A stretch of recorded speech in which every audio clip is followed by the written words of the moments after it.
devenir parent, c'est avoir fait l'expérience de la fiabilité d'une relation, de la confiance dans l'autre, de la capacité de faire appel et d'être entendu, que quand on est entendu, ce qu'on a dit est pris en compte. Enfin, toutes ces mini-expériences qui ont pu manquer à des parents vulnérables et que ces parents vont avoir à transmettre à leur enfant. Parce que comment être attentif aux ressentis d'un enfant si nos propres ressentis d'adultes et de parents donc n'ont pas été entendus par personne à des moments, au moment où c'eût été nécessaire.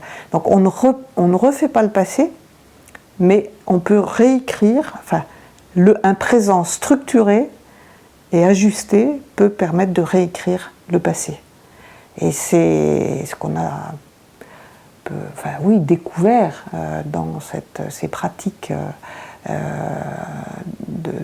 suivi à plusieurs et de confiance mutuelle entre les professionnels, toujours centrés sur les besoins exprimés par les parents et pas sur des facteurs de risque, comme on a fait à une époque où on voulait dépister les risques de maltraitance et autres, et donc on listait des facteurs de risque, mais avec des facteurs de risque, qu'est-ce qu'on fait?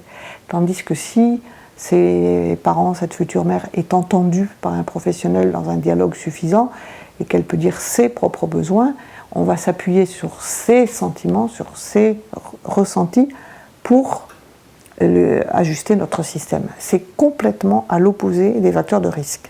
Parce que les émotions, ça n'est jamais négatif, même si on parle d'émotions négatives. L'émotion négative, c'est la peur, l'angoisse, mais c'est ce qui appartient aux parents. Et souvent, on est amené à dire à des parents qui ont eu vraiment des vies délabrées, qui n'ont plus grand-chose, ce qui leur reste, c'est leurs sentiments. Et si ces sentiments ne sont pas entendus, ils n'ont plus rien, quoi. Et donc, à partir de l'expression de leurs sentiments, là, on peut reconstruire.